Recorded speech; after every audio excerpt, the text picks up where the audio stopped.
Okay, so our function here. First of all, congratulations to football who made the playoffs and band who advanced to finals and got 10th overall. So unicorns doing great things. Let's give. Help me. Maybe Irene, you're off the hook because you got a cast, but yeah, well done, everybody. I don't know about anybody else in the band, but I went to bed at 2 in the morning. Oh, nice, nice. That's how late we stayed up. Yeah, that's like next day stuff. It is next day stuff. It sure is, right? Instead of saying you went to bed late, you have to say you went to bed early, right? Okay. That is not how it works. All right. Who knows? Big R of x is, so we got a rational function. It's a quadratic x squared over a quadratic x squared. There's no radicals, but we do have variables in the denominator. So there might be up to two values that make the denominator 0. So remember what you want to do once you introduce yourself, and that was our brief introduction, is factor it, right? Factor, factor, factor. You get a different version of it. So in the top, you get x minus 4 looks like x plus 1. And again, if you're not sure, you can kind of foil it back out off to the side on your workbench. Is that what y'all got?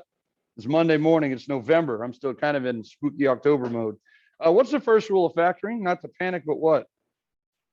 Pull out a common factor, right? And there was nothing in common in the top, but in the bottom, that's how we factor it. There's no constant. Yeah. You pull out a 2x and you're left with x plus 2, right? 2x squared plus 4x. Yeah, that looks good. And nothing divides out, right? So there are no removable point discontinuities. But let's go ahead and talk about the domain. So now we're listing our stuff. On your free response question, you might have like the sections like divided, like part A would be like find the factored version and give the domain. Okay. Part B would be like name any discontinuities. Part C would be like find any end behavior asymptotes, show your analysis, stuff like that. So on the free response, I'll kind of talk you through the points, but you want to develop like a natural flow in how you would do this for any function on your own. Factor it, find the domain, right? The set of all x such that x is not equal to, there's two values. What are they? -2 for sure, but what's the other one that people tend to miss? 0, right? And you can list those in either order. In set notation, right? You don't have to put them in any kind of increasing, decreasing order. So you can put 0, -2.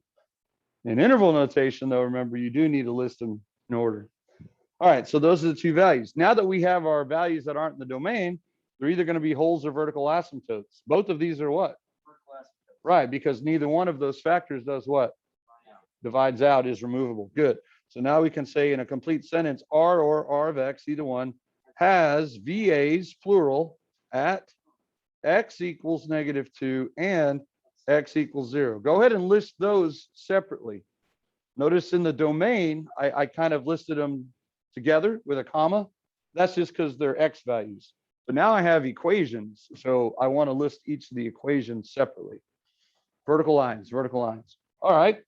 Now that I have two vertical asymptotes, remember our goal is to sketch it. So let's come down here and start a graph. Y-axis, snap, x-axis, snap. There we go. And we can go ahead and put our vertical asymptotes on there, -2 and 0. So if we're going to put them on there, remember we can switch to vertical asymptote mode on the calculator, which is nice, or the iPad, whatever we call it. I'm going to do my marks. No. Back up, dude. I'm going to stay on this. I'm going to do my marks in, how about, let's see, dark purple, plum. There we go.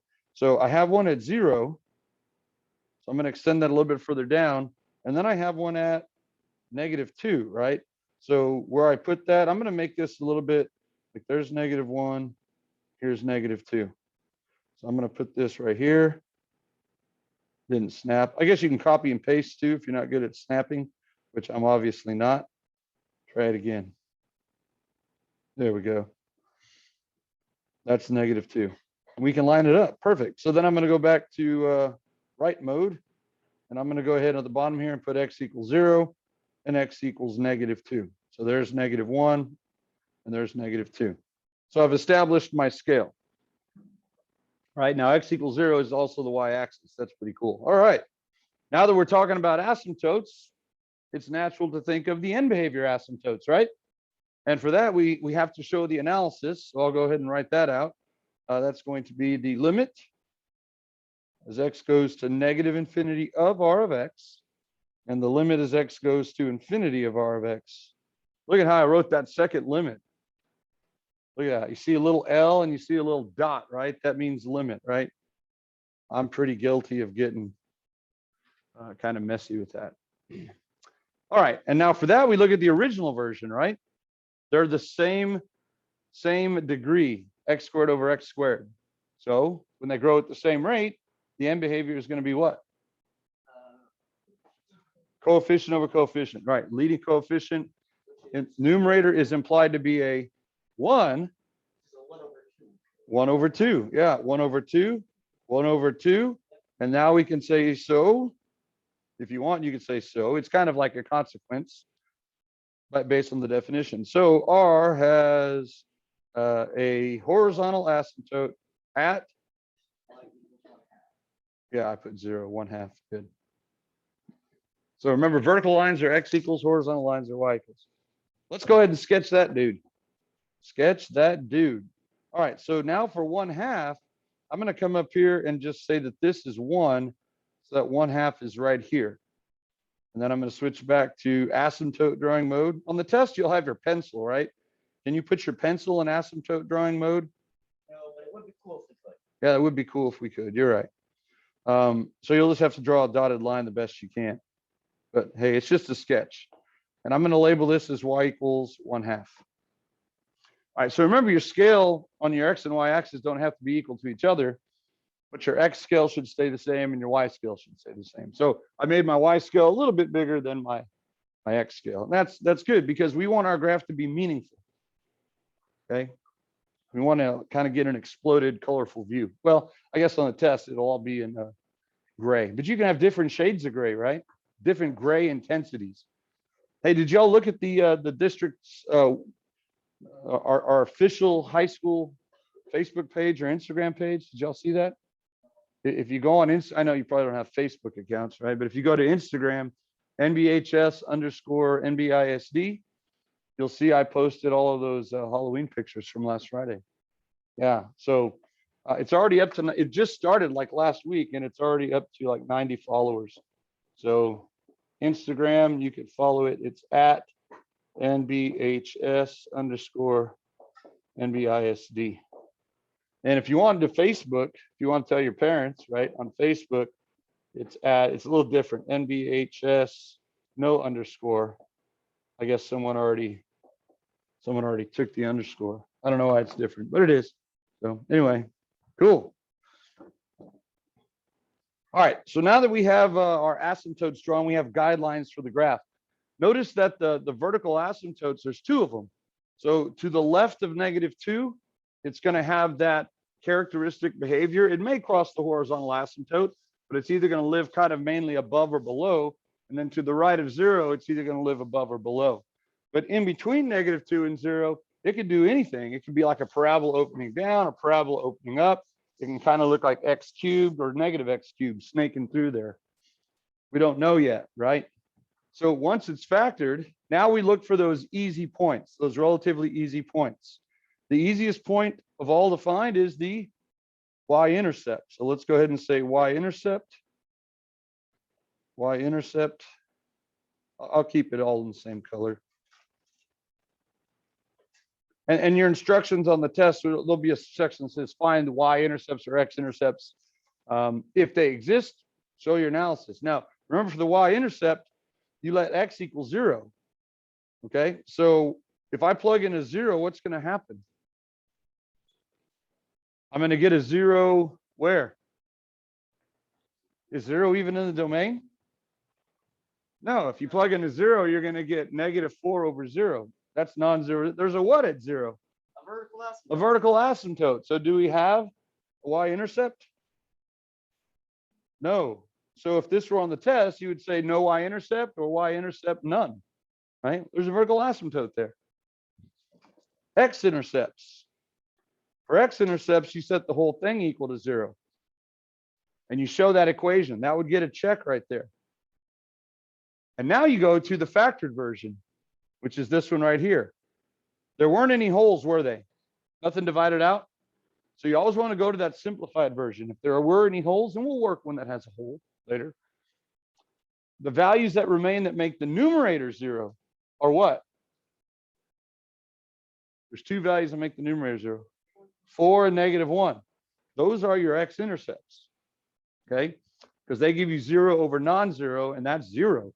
So you could just say x equals 4 and x equals -1. Perfect. That's all you have to do. If you say r of x equals 0, you don't have to say when and then write the numerator equals 0. If it's factored, you can just list them. Or if you want to list them as an ordered pair, 4, 0, -1, 0. You might want to read the instructions carefully on the test. It might say in the instructions, list your answers as an ordered pair, x, y. Okay. In that case, you do that. So let's plot those puppies. I'm going to do my ultimate graph in blue. So 4, 0, 4, 0. So let's see, there's 1, 2, 3.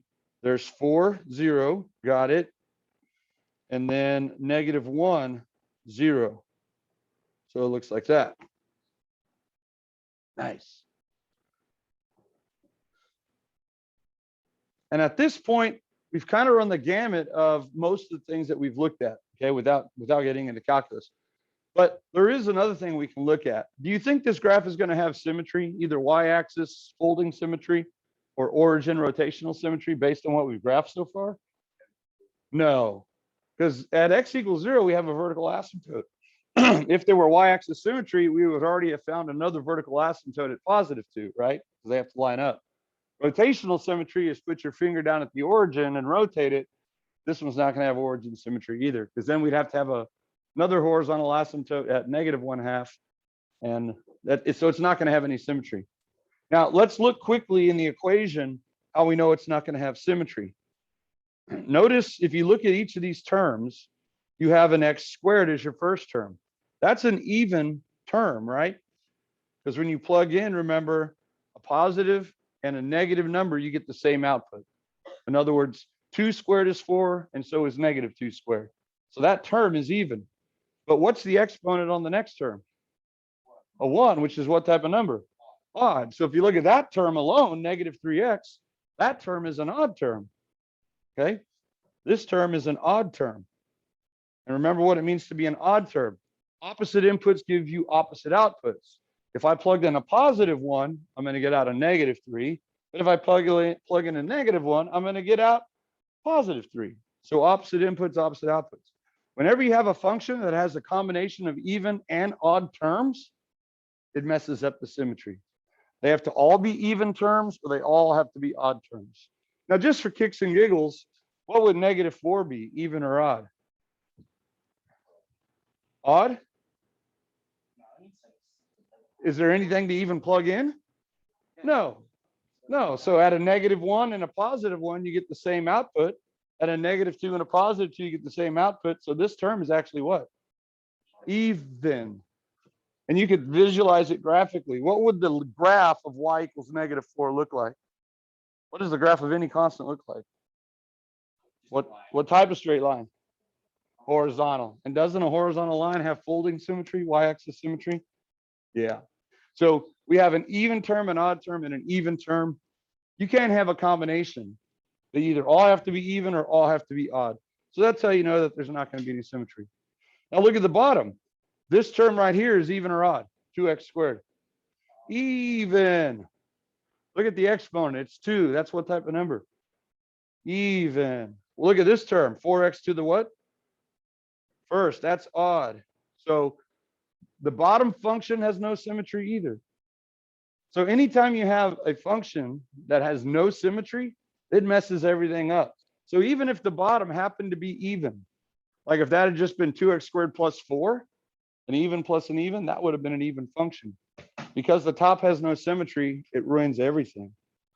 You know, it doesn't ruin everything. It actually complements everything. Organic honey.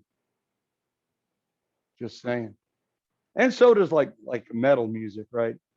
Sit down with some math, some organic honey, and some Iron Maiden, or Korpiklani, which is a Finnish folk metal band. They have an accordion and a violin, and they do metal. It's pretty cool. You should check it out. Korpiklani means the clan from the forest. That's Korpi means from the wilderness, from the forest. So that's where my ancestors were from. Korpi clanning. The Korpi clan. It's a real band from Finland. We call ourselves the Korpi clanning when we get together for Christmas too.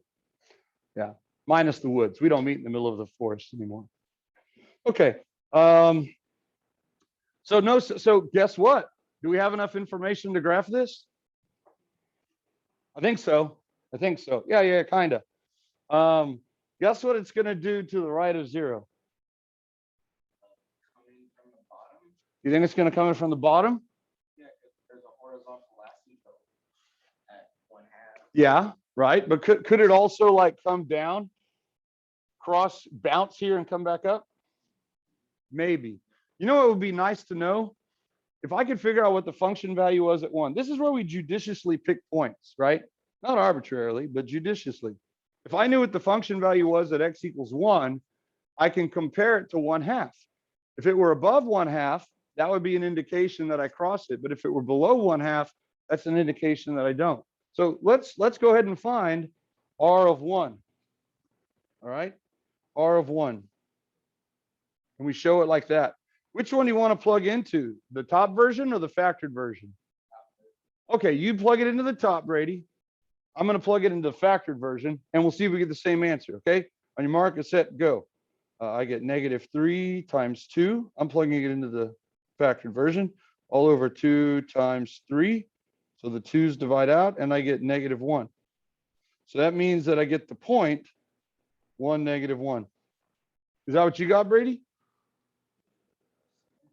You were still working on it? Okay, good. Yeah. I think that's right.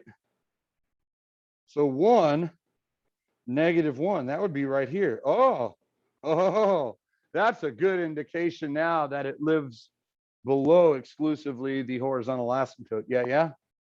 Okay, now let's look at between -2 and 0, because this point alone is not enough to tell me what it's doing.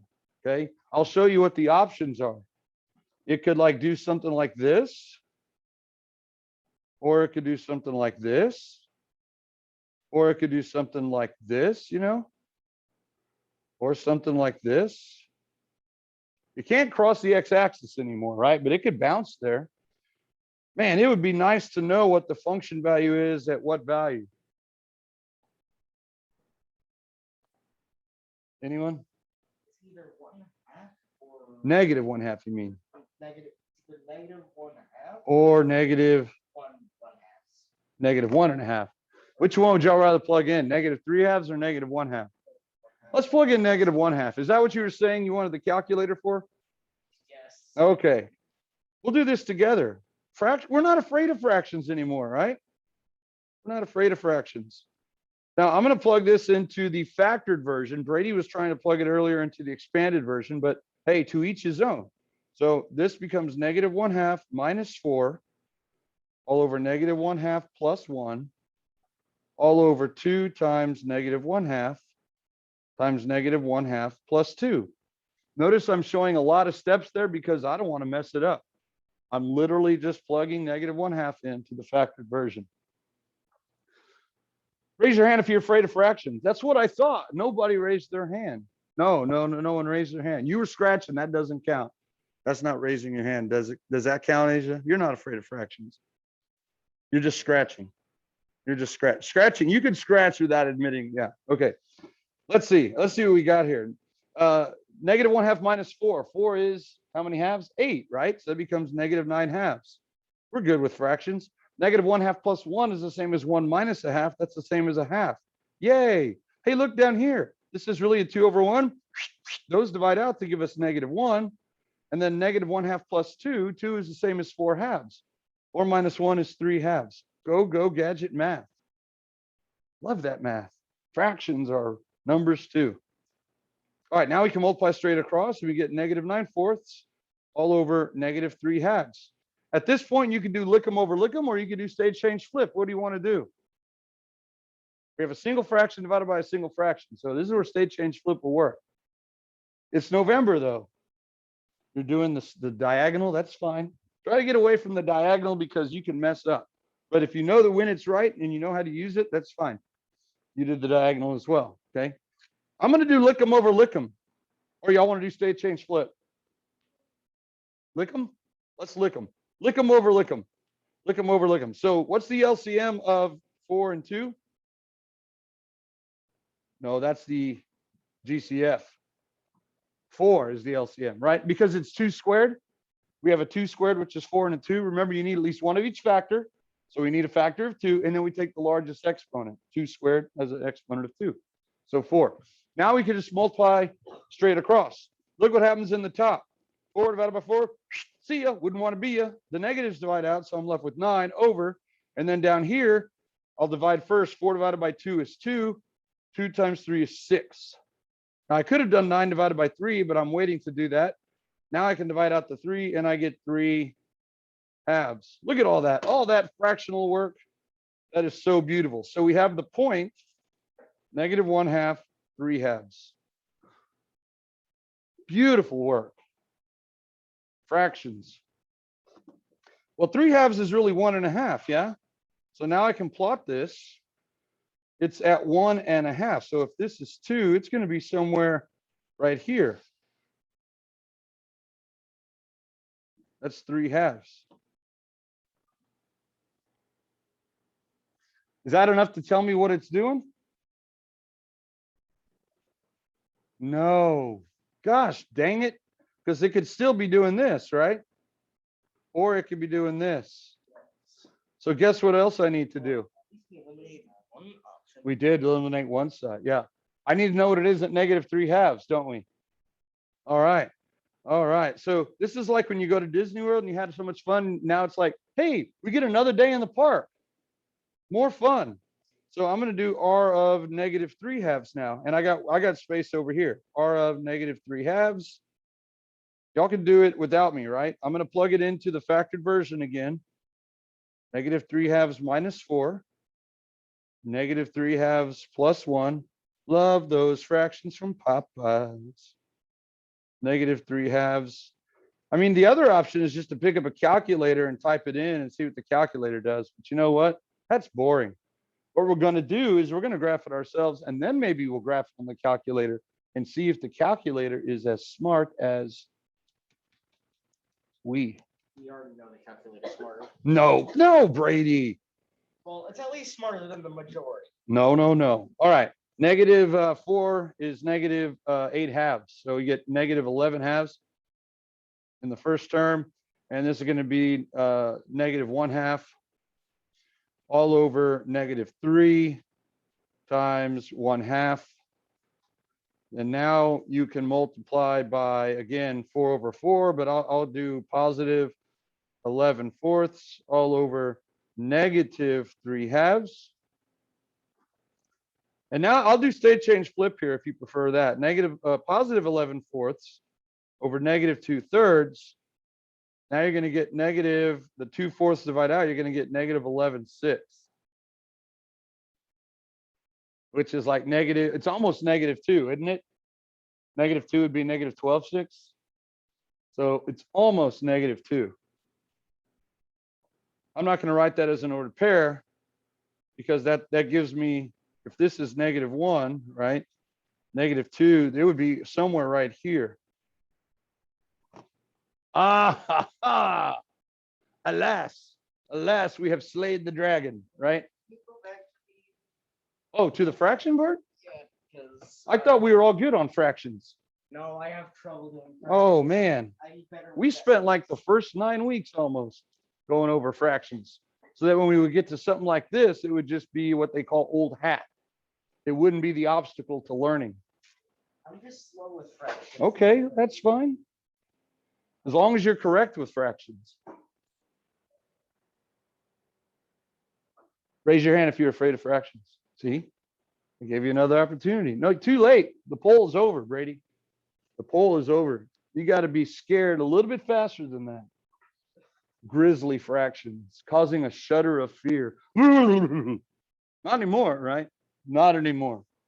We're like fraction samurais, like Samurai Eddie from the Senjutsu album. I think we have slayed the dragon. Now all we have to do is walk upon it with our, sword and take our picture for Instagram, right? Otherwise it didn't happen. Hey, speaking of Instagram, if you'd like to follow the official high school account, NBHS_NBISD. All right. So let's go ahead and finish this dude. I know it's going to look something like this. Do, do, do, do, do. And then it's going to cross at 4 and then approach 1/2 from underneath. And then, of course, now in the middle, I know it's going to look like this. Do, do, do. Do, do, do. Right? And now to the left of -2, what's it going to look like? Does it live above or below? It has to live above. Why? Very good, Aiden. Remember, the evidence is not just what's there, it's what's not there. If it had lived below, there would be another x-intercept, and we would have already found it. So it can't live below. Therefore, it has to live above. Are we more math magicians or math detectives? I don't know. I like to think of us as math samurai. Okay. Now that you have the graph, I can ask you all kinds of questions like, what would be the limit as x goes to -2 from the left? What would be the limit as x goes to -2 from the left? No, from the left. Positive infinity. Yeah. What would be the limit as x goes to -2 from the right? Negative infinity. What would be the limit as x approaches the general limit as x approaches -1? 0, right? Because it's continuous there. Yeah, yeah. What would be the limit as x goes to infinity? 1/2, right? What would be the limit as x approaches 1 from the right? -1, right? Because it's continuous there. See? Cool. Cool beans. Cool beans. I always thought, like, when I say cool beans, y'all should have like a response ready to go. Like I say cool beans and y'all say cold or like cool. What would be the opposite of cool? When we say cool beans, think of it like temperature. So like warm. If I say cool beans, y'all can say like warm potatoes. Too many syllables.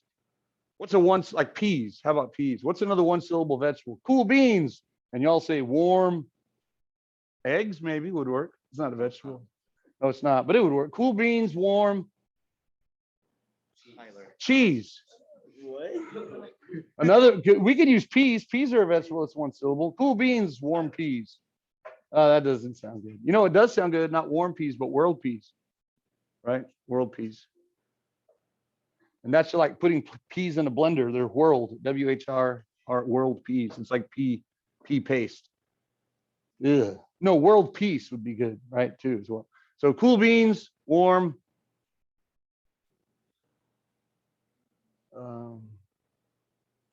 I don't know. Y'all think of something. Yeah, cool beans. What rhymes with beans? Teens, warm teens. No, that's no. All right. Okay. Anyway, any questions on that? I'm not even going to graph it because I don't care what the calculator thinks about it. Aren't these fun? These are fun.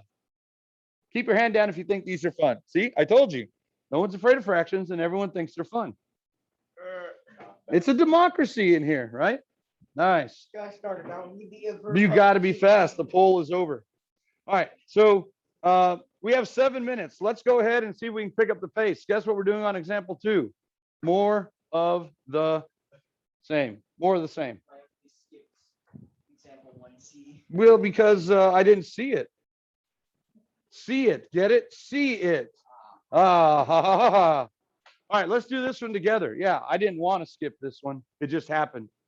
What's the first rule of factoring? Hello, F. We're here to F you, F, right? Factor you, Fred. Hey, come on. It's math class. Pull out a common factor. Very good. I'll pull out a 4.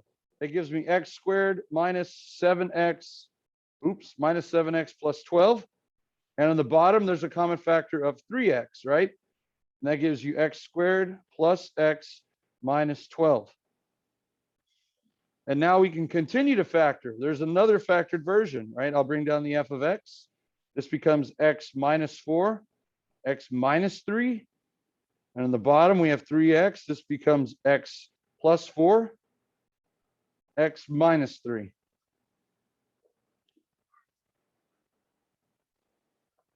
Remember how we spent all that time factoring as well? We spent all the time on fractions. We spent all that time factoring, so that when we get to something like this, it can just be like, oh yeah, we're here to slay the dragon.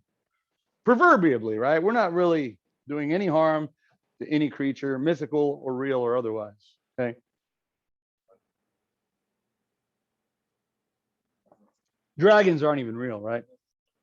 Unicorns, though. Unicorns are very real, right? You know, it's funny that this is our unicorn symbol, because I don't know if it was the thing here, but when I grew up in the valley, if you did this, this just meant I didn't fart. Is that what that means here? No, okay.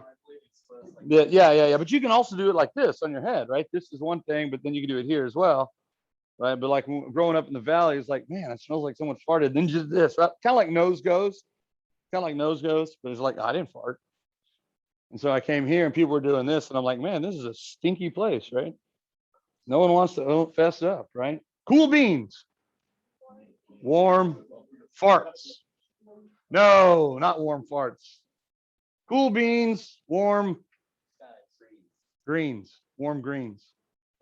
That's not bad, like collard greens. It's yeah, okay. We got to work on it. All right, domain, right? We're running out of time, y'all. Let's stay on track, Brady. Brady, we got to stay on track. X can't be 0, -4, and 3 in no particular order, correct? In no particular order. All right, now that we have our 3 discontinuities, let's classify them. Does anything divide out? Yeah, so let's look at this version now. If something does divide out, you want to go ahead and rewrite it.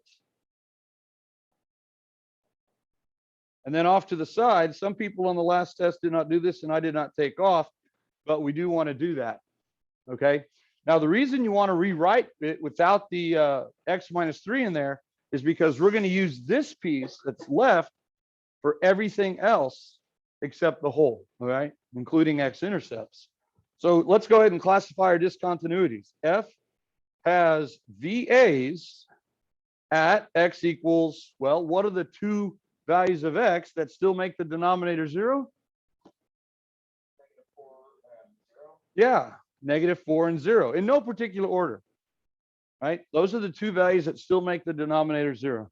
0 and -4. And we list them separately because they're equations of vertical lines. And now the one that divided out, we could say F has a whole at 3, comma, and how do we find the y value of the whole? I plug it back into this version right here. It says don't use 3, but we're going to plug it in anyway, aren't we? Damn the torpedoes, as they said. Katie, borrow the door, right? But we know that we're finding the limit value, not the function value. So 3 minus 4 is -1. -1 times 4 is, there's a desk, -4. And in the bottom, we get 3 plus 4, which is 7. 7 times 9 is 63. Look at that fantastic number, -4/63. I'm going to go shake his hand. Nice to meet you, -4/63. I don't think we've ever met, but you are one fine fraction, sir. One fine fraction. All right. Do we have enough information now to start constructing our graph? Our graph, not our giraffe. Our graph. Yes, but you know what? Although we have enough information, we do not have enough time. Alas, the Yankees never lost a game under Casey Stengel. They merely ran out of time. Okay. Tyler appreciates that quote. That's a real quote, Casey Stengel. All right. So be working on the worksheet, because as you can see, these problems individually, they take a little bit of time, but you know what? They are oh so much fun. Okay. If you think they're fun, I want you to walk out of this room when the bell rings. Okay. There you go. All right. Nice.